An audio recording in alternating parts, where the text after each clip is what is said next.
The 19th Amendment, passed by Congress June 4, 1919, ratified August 18, 1920.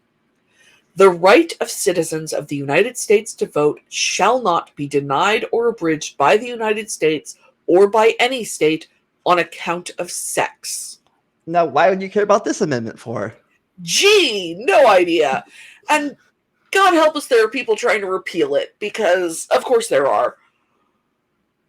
The funny thing is, some of those people are women. Yeah. Well, there are women who firmly believe that their husbands will vote in their best interest, so why do they need a vote? And of course the answer is because you can't be sure that your husband will vote in your best interest, but even if you could be, because you are a person and you deserve your own say. Abigail Adams, who is one of our great first ladies of the United States, she was the wife of John Adams and the mother of John Quincy Adams. When he was involved in the writing of the Declaration of Independence, John and Abigail sent many, many letters to one another. They are, in my opinion, the true great American love story. Like, people can talk all they want about John Smith and Pocahontas, and let's not get into the fact that, he was at best exaggerating what happened, or the fact that she was 12. But John and Abigail were together for many years, and when they were separated, they wrote each other these wonderful, intellectual, and affectionate letters, and they're a great historical couple. But one of the things that she said was that they should make sure to include some provision in their lawmaking for the women, because she believed that men would be tyrants to women. And he basically patted her on the head and said, there, dear, and did nothing. Didn't even try. And I'm sure she kind of seethed a little bit about that till the end of her life. Aren't you cute? Little ideas for people. Go play now. Like, he respected her intellectually, but I don't think he respected women in general. Like, I'm sure he thought that Abigail was extraordinary, and don't get me wrong, she was, but not everything about her was extraordinary. The fact that she wanted to have some control over her own life, for example. So, the first women's rights convention in the United States was the Seneca Falls Convention in Seneca Falls, New York. And that is, I'm going to say 1848. The name sounds familiar. Yeah, 1848. And they passed a declaration of sentiments and a list of resolutions, including, among other things, the women's right to vote, which Frederick Douglass strongly supported, incidentally. Not everyone was in favor of it. Lucretia Mott actually suggested removing it. Oh. She was one of the great women's rights advocates. Real fast, off topic. Versus that name, you said Seneca Falls. I remember. I used to go to a church camp at Seneca Lake in Ohio. Go on. And really, the Seneca Falls sentiments were pretty. I'm just going to read you this list because they're really important. This is about men versus women. He has not ever permitted her to exercise her inalienable right to the elective franchise. He has compelled her to submit to laws in the formation of which she had no voice. He has withheld from her rights which are given to the most ignorant and degraded men, both natives and foreigners. Having deprived her of this first right of a citizen, the elective franchise, thereby leaving her without representation in the halls of legislation, he has oppressed her on all sides. He has made her, if married, in the eye of the law, civilly dead. He has taken from her all right in property, even to the wages she earns.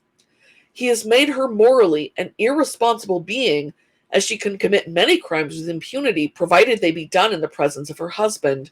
In the covenant of marriage, she is compelled to promise obedience to her husband, he becoming, to all intents and purposes, her master, the law giving him power to deprive her of liberty and to administer chastisement.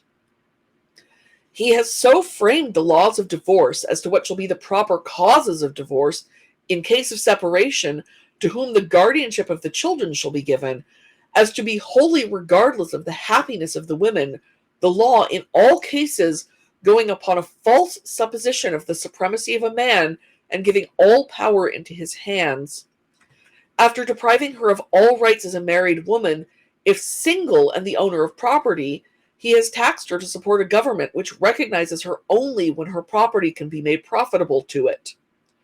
He has monopolized nearly all the profitable employments, and from those she is permitted to follow, she receives but a scanty remuneration. He closes against her all the avenues to wealth and distinction, which he considers most honorable to himself. As a teacher of theology, medicine, or law, she is not known. He has denied her the facilities for obtaining a thorough education, all colleges being closed against her. He allows her in church, as well as state, but a subordinate position, claiming apostolic authority for her exclusion from the ministry and, with some exceptions, from any public participation in the affairs of the church. He has created a false public sentiment by giving to the world a different code of morals for men and women, by which moral delinquencies which exclude women from society are not only tolerated but deemed of little account in man. He has usurped the prerogative of Jehovah himself, claiming it as his right to assign for her a sphere of action when that belongs to her conscience and her God. He has endeavored in every way that he could to destroy her confidence in her own powers, to lessen her self-respect, and to make her willing to lead a dependent and abject life. So women were upset, is what we're getting at. Because women had no power, no influence, no authority. In divorce, the man automatically got custody of the children, no matter what the cause of the divorce was. These days, if a man asks for custody in court, he is more likely to get it. But in those days, it was automatic that the man would get custody, even if it was divorce because he was abusive, even if it was divorce because he wasn't paying the bills. Like, regardless of cause, divorce. And he had the authority.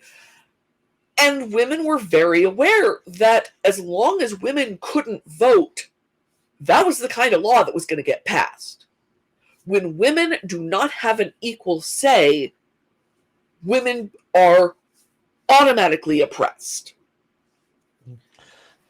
And I was going to say, I think by this time, looking at dates, everyone was back to World War I by now, I think. Yeah.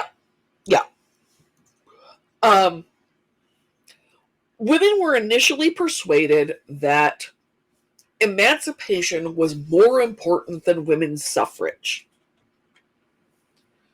So most of the women who were strong advocates of the women's suffrage movement put their work into emancipation instead. And then they were persuaded that black male suffrage was more important than women's suffrage. And black men would help women get the vote if they could get the vote for black men. And so that became the next movement. And then when black men had the vote in the places where they were given the vote, and I am not unaware of the history of voter suppression, but where they had the vote, they didn't make women's suffrage an issue of concern. Now, we got to mention that before this was passed, there were several states that let women vote. Yeah. Women were allowed to vote for local and state office before the passing of the 19th Amendment, but they couldn't vote for any federal office. So they can vote for state legislative, but not Washington, D.C. legislative. Yeah. The first state in the United States to allow the vote to women was Wyoming.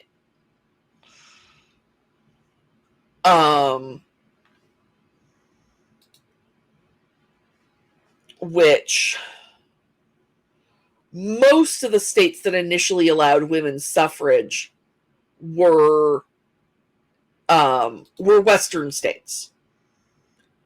Funnily enough, Utah was one of the first, in part because there were so many Mormon women that they needed the female Mormon vote in order to keep Mormon men in power. So Utah was the second state to grant women the right to vote. I would like to note that Washington was the fifth, followed by California, Oregon, and Arizona. So yeah, the first Eastern state to grant women the right to vote was in 1914. New York and Rhode Island both passed it. But you in Washington, we got abortion, we got gay marriage, we got suffrage, we got this, we got that. Washington bragging all the time. Yeah, well, it's not my fault I live in a really cool state. But your freedoms and stuff and choices. Yeah. And the campaign against women's suffrage was really awful. Were some of those people complaining against the women, or just? Oh yeah. Oh no, there was heavy misogyny involved. Like, so much misogyny. Because the belief was it would make a woman unfeminine if she voted. Women weren't smart enough to vote. And really, the big concern was if women were allowed the vote, they would treat men the way men had been treating women. It was never phrased in those words, but there are cartoons from those days where the woman goes off and leaves the man alone with the children and the housework. And this is seen as shocking and abhorrent because that's her job. Well, I think they said the same thing when black men got the vote. Yeah. Yeah, it's always been very much, if we treat you like equals, you'll start treating us the way we treat you. And it's never thought of that way because the idea is that the way the oppressed group is being treated is correct. It's okay for, in this view, obviously, I do not believe this, but it was seen as being okay to force all black people to be, subservient field hands and servants. And it was seen as being okay to force all women to be subservient housekeepers. And literally, hysteria was seen as, hysteria initially is the belief that the uterus starts wandering around the body and causing all kinds of problems. Which, anatomy doesn't work that way. But women were diagnosed with hysteria if they started, for example, trying to advocate for the right to vote. And there was a thing called the rest cure, where women were expected to lie silently in bed, not doing anything. Because doing things was overheating their fragile lady brains.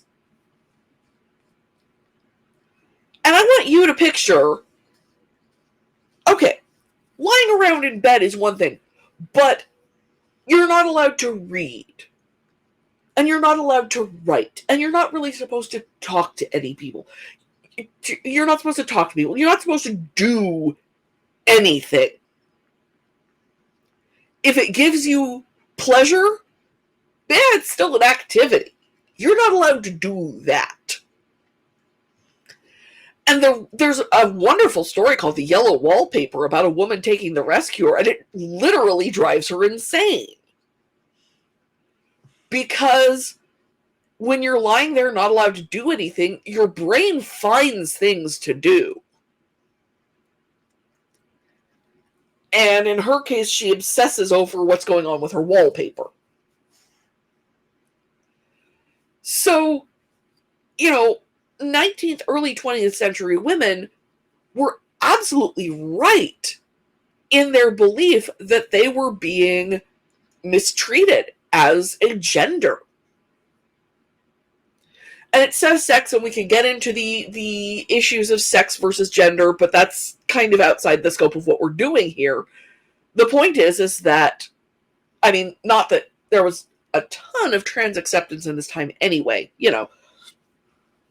But basically, if you were born with lady parts, then it was okay to oppress you. And so when we discover that women of this era had been living disguised as men, it's impossible at this point to say whether they were trans or whether they were just sick of being oppressed and wanted to have rights and vote and things. So the campaign for women's suffrage had been growing steadily for, 75 years at this point. And Woodrow Wilson had made a series of promises to women, including promising women's suffrage, as part of getting women out to campaign for him. And Woodrow Wilson was elected in 1912.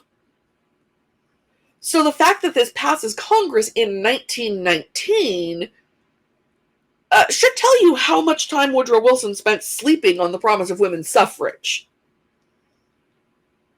You mean he made a campaign promise that he probably no intention to fulfill? Yeah, funny how that happens. At least his campaign promise was to give people more rights instead of to take rights away from people. I'll be happy if those promises get left unfulfilled. But the political power of women was growing at this point, even without the vote, in part because of the control over local elections.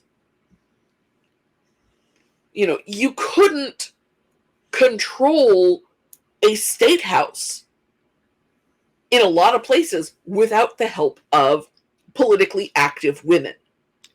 And then here we go back to what we talked about in the our podcast about 2 weeks ago, the state and federal differences.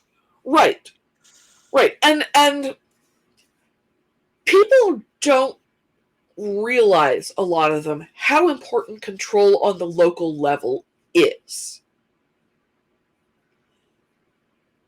A lot of things are shaped on a local level, even more in those days.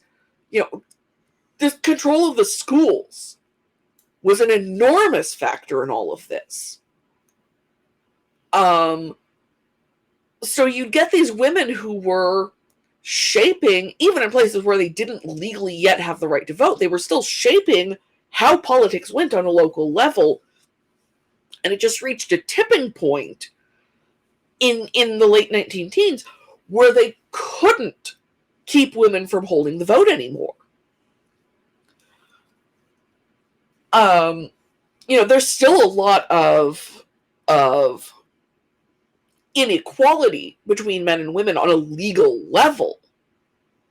And there was even more in 1919. Women couldn't legally hold credit cards in their own names until 1974, which is the year my older sister was born. Like, the 19th Amendment is not the end of the need for women's suffrage, the end of the need for women's equality. It's one more milepost in this very, very long quest for equality. Now, I have a question for you. You talked about it a little bit on your Bat Science Sunday with Maya Mm-hmm. two days ago. Now, has anyone ever tried to mansplain the 19th Amendment to you? Oh, yes. Yeah. Now, I've had to look up one or two minor details about what I've said here. Double checking exactly when the Seneca Falls resolution was, and the list of their statements and things like that. I've had to double check a few of these. But 90% of the information I'm giving you, which you can fact check if you want, 90% of the information I'm giving you is off the top of my head. So I am clearly a person who knows a bit more than the average about the history of women's suffrage.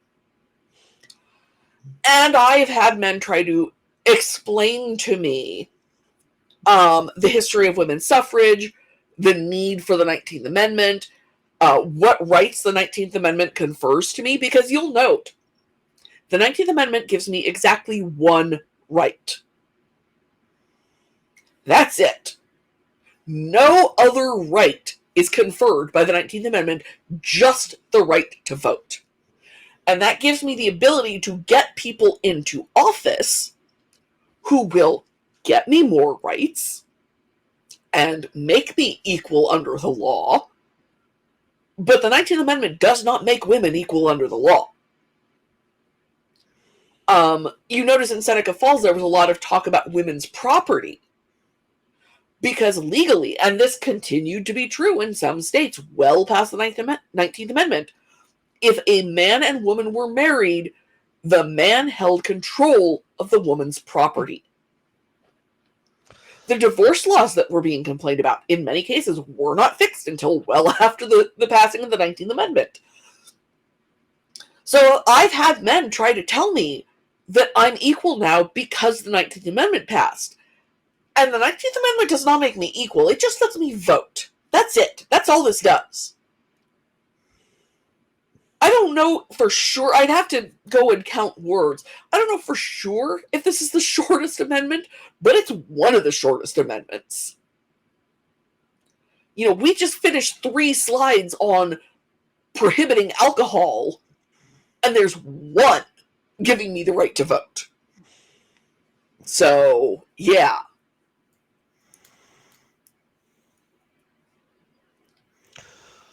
So what does this mean in modern times? In modern times, it means that no law is permitted anywhere in the country that changes who can vote. Men and women have exactly equal ability to vote. Now, it has not always been the case. In the 60s, black men found it easier to vote than black women did. Neither of them found it easy, but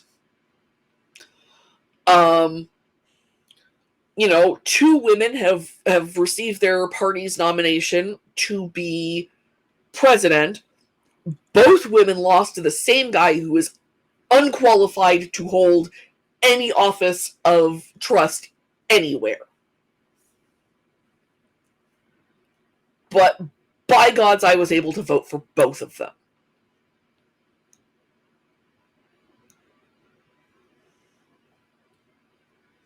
So I have to say I voted for both of them in the general election, but I did not vote for them in either of them in the primaries. Gosh, no, I didn't vote for either of them in the primaries either. I voted for one of them in the primaries, or possibly missed the caucus. I don't remember if we were primary or caucus in those states. I hate caucuses. I hate them so much. But obviously I didn't vote for one of them in the primaries because she wasn't in the primaries. But I've also voted for other women. And there are other women I would have voted for. Yeah, I think I voted for the predecessor in the last election because I think I voted for Sanders in the 2016 election. Oh, I didn't.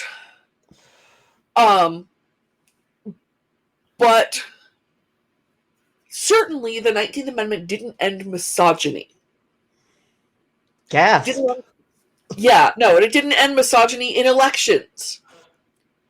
And as Maya and I agreed a couple of days ago, it sure didn't end misogynoir, which is a combination of misogyny and racism against black women. Or, women with one black parent and one Indian parent, for example.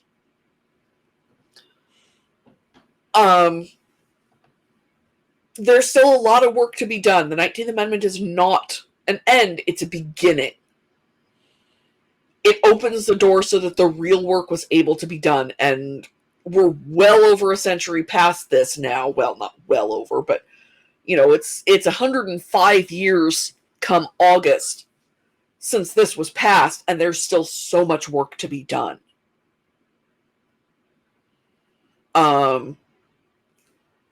There's this quiet thing. Women don't necessarily say it to men, but there's every time we start talking about, will this minority population have a president? Will that minority population? It's always understood among women that the first one of whatever that is will be a man.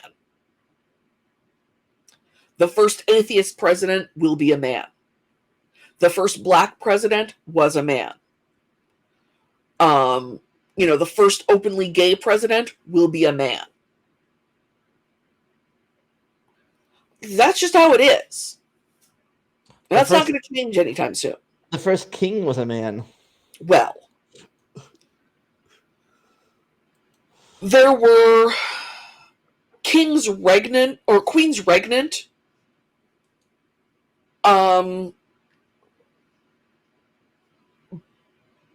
And it's much more common in the modern day. You get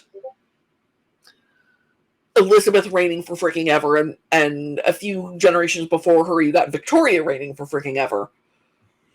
But they just changed the law in the UK so that a firstborn daughter can be queen in her own name, even if she has younger brothers. Yeah, it went from male preference primogeniture to absolute primogeniture. Yeah, and that happened so recently that it actually made me care about the gender of a royal baby, because I wanted William's firstborn to be a girl, because she would have been the first queen under that new law.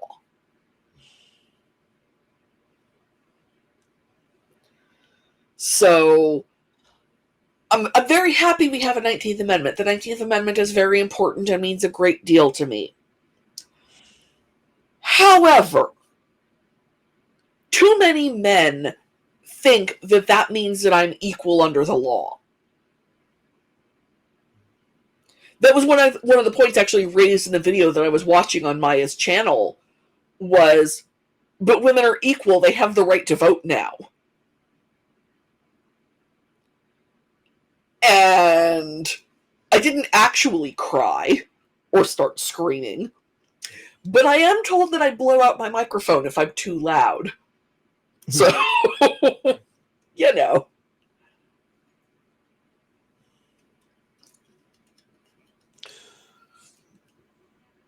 This amendment means we're better than we were in 1840.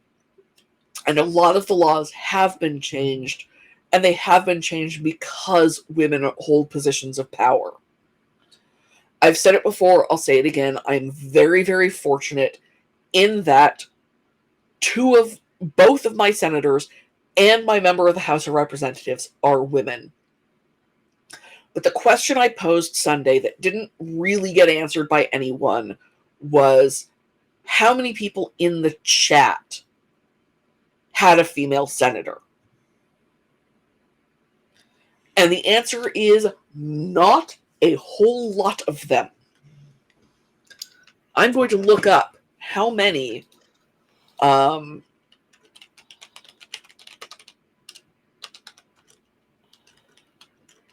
female senators 2025. There are 25 women who will be senators in the new Congress.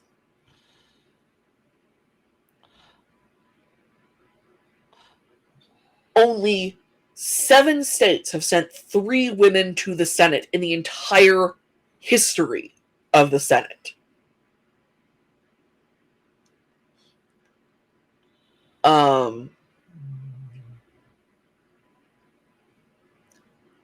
Seven states, or 8 states total, have sent 2 women at the same time.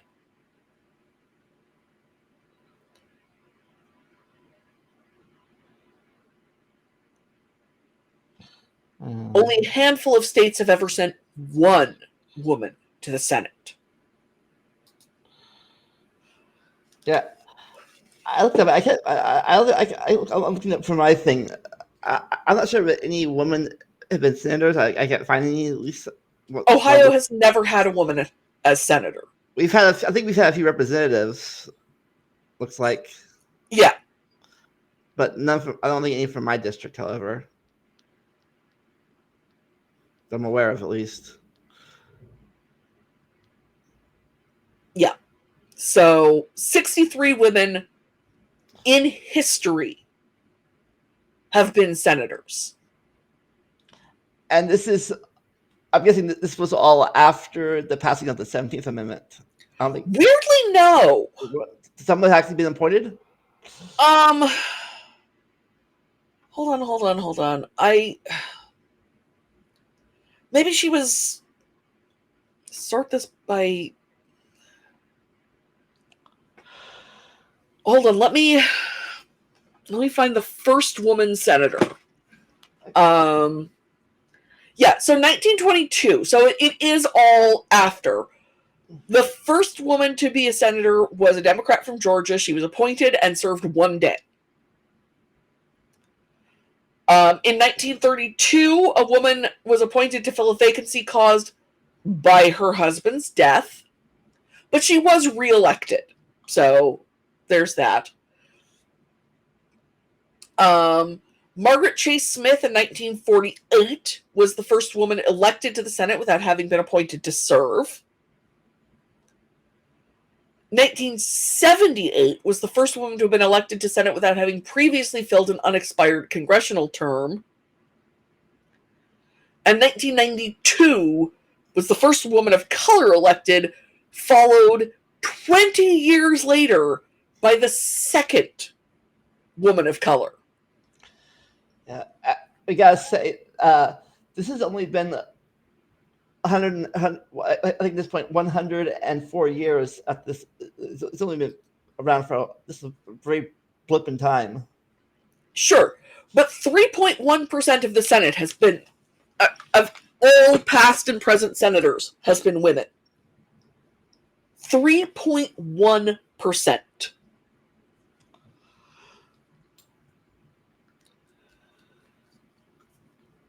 One of the guys in the video I watched with Maya was talking about how we've reached equality of opportunity, and that made me very angry. Because I'm sure he believes that, but it's simply not true. We do not have equality of opportunity just because of the 19th Amendment. Because there are still plenty of people out there, and I'm not saying men, I'm saying people, who will not vote for a woman for higher office. Yeah, I had during the last election, people I work with talking about how that's women can't be off that much power and like what? Yeah. For Well, we're reason. too emotional. Yeah, that was the reason they gave. Yeah. I'm like, vote for it, but not vote because you don't like their policies or their personality, whatever. But not because they're just women. And like, part of the reason that people are still able to say that is that they don't classify rage as an emotion. So when you see, shouty man shouting, that's not him being too emotional.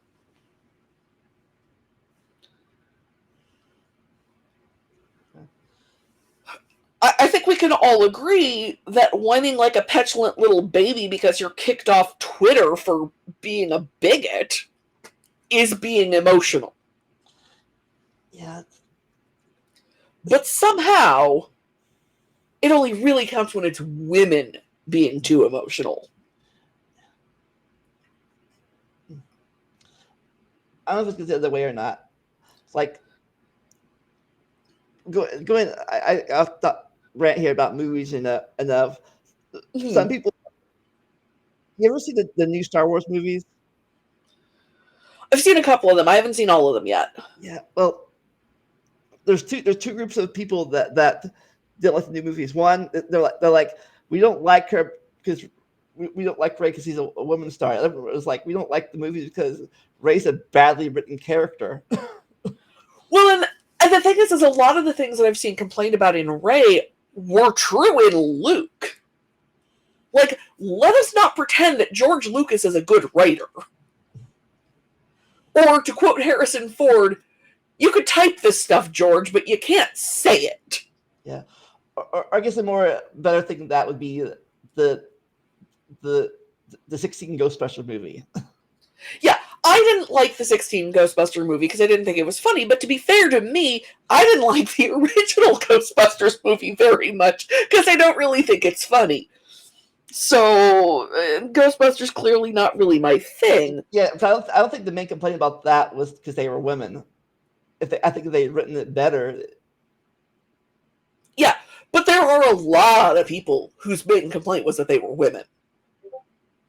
There are a lot of people whose main complaint about any movie featuring women is that there are too many movies featuring women. Studies have shown that women talking 30% of the time are seen by men as dominating the conversation. You have a visitor? No, that was my phone. Okay. I have a text. Doorbell text. So, it's ridiculous. And the 13th Amendment, or the 19th Amendment, rather, is seen as this universal fix.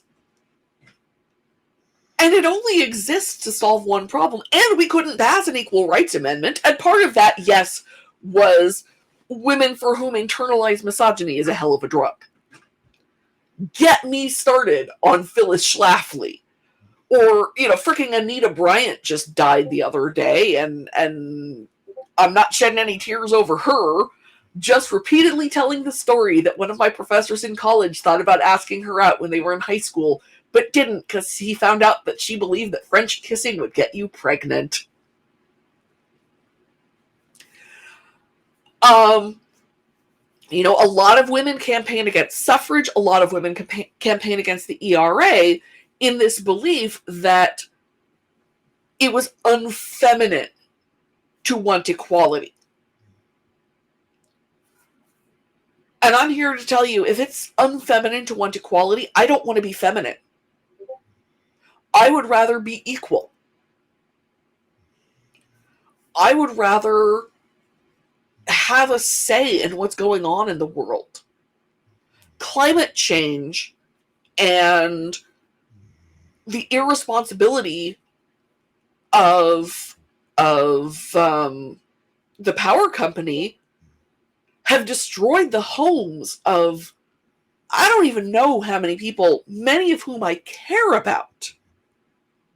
I've lost count of how many friends' GoFundMes I've posted lately.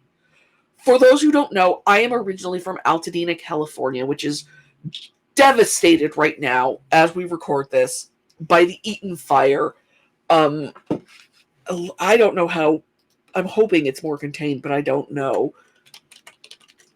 Yeah, for those that are wondering, we are recording this on January 14th, 2025. Yeah, and as we record this,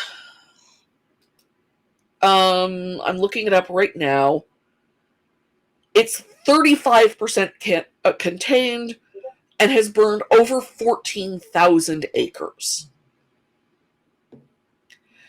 And I want to be able to vote for people who will hold the electric company accountable if one of their transformers caused the fire. And I want to be able to vote for people who will vote to do things about climate change, which is one of the things that's caused this, the level of devastation we've seen. A lot of things that have happened you need to fix by your representation. And only by being allowed to vote. Heck, let's go on a micro level here. Okay. I can only change my local schools, which are considered an appropriate domain for me to care about, because it's about caring for my children. I can only help them have good schools by voting.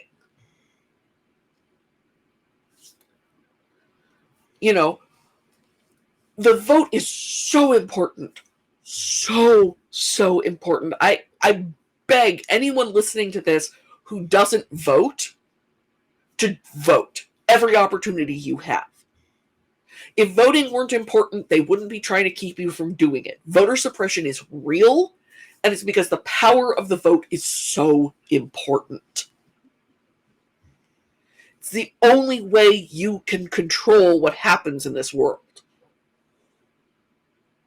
You can protest, but they don't have to listen to you. Women protested for decades, and it's only when they got the right to vote that things started changing for women. I am a passionate advocate of educated voting for as many people as possible. I do agree there needs to be a minimum age, and we'll get there. That's coming up. Because when my son was 3, I think it was, he voted in the Scholastic mock election for Trump because he thought Trump was funny. 3-year-olds do not have the intellectual capability to understand, whether you like Trump or not, that's not a good reason to vote for someone because you think they're funny. There is a minimum age because there's a minimum age at which you are old enough to understand the world around you. My children are not there yet, and therefore should not be allowed to vote. Their brains have literally not finished developing enough. I would say there's some middle-aged people whose brains aren't developed enough. I mean, yes, that's why I do emphasize informed voting. But also, a lot of those people are not going to believe the truth because, as Stephen Colbert put it, the truth has a known liberal bias. I'd ask, if 8 years later, does he still think he's funny? Or no, he does not. Because my son has too much empathy to think he's funny. So we're going to vote for him in the mock election this year. Or last year. Yeah, I don't know if they did mock election this year, but if they did, he voted Harris. Because my son is also mature enough to know that it doesn't reduce him in any way to vote for a woman. So in your House government, does Sandy have the right to vote? Sandy and Zane have equal rights to vote. It is, enough of a dictatorship that their father and I don't have to listen to their votes. But if we are, discussing what we're going to have for dinner, for example, yeah, Sandy's got an equal vote. I actually sat down and had a talk with her recently about how she doesn't have to let her brother make decisions for her. And if he's trying to railroad her into one she doesn't like, she can come to me and I will put a stop to it. She is never seen as less than in our household just because she's a girl.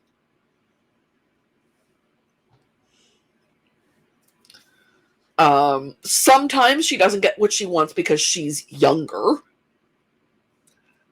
I forget what she was talking about watching last night, and I told her it was Squid Game. I told her she was too young to watch Squid Game because she is 7. Which is it's too young. She's too young. And she asked if people died, and I said yes, and she said, oh, and she didn't ask again.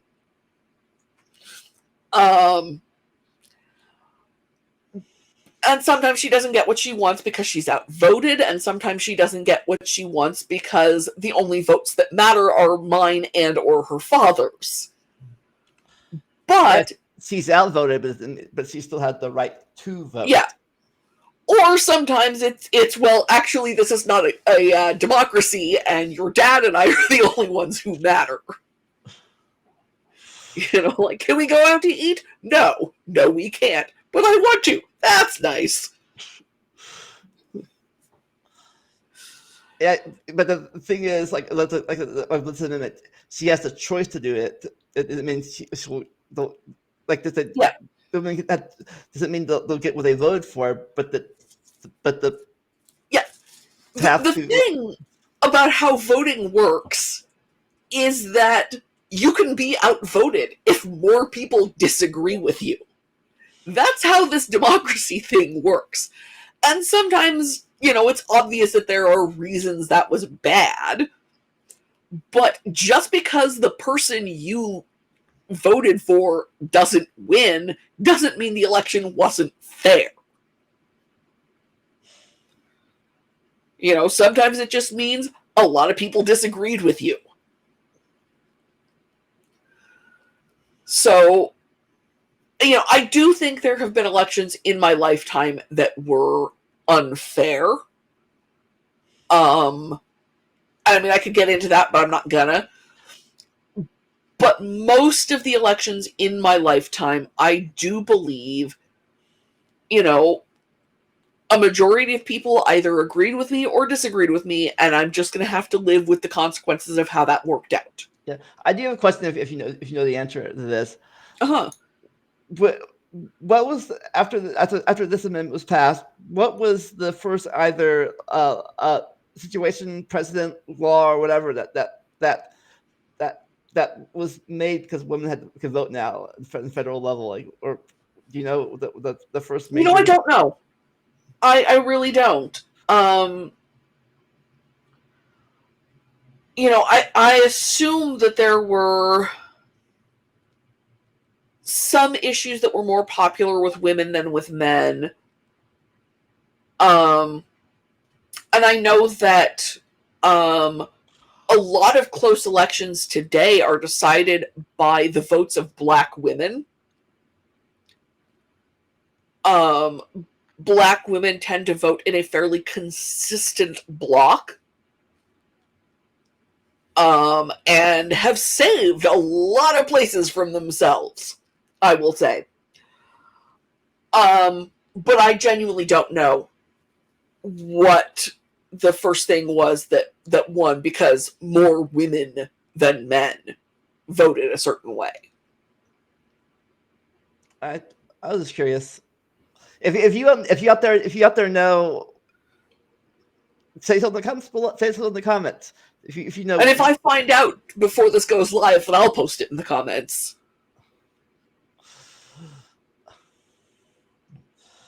Yeah, I was just wondering, like that, or what major president women turned the No, tide to. it's a good question. It's not one I have an answer to, but it's a good question.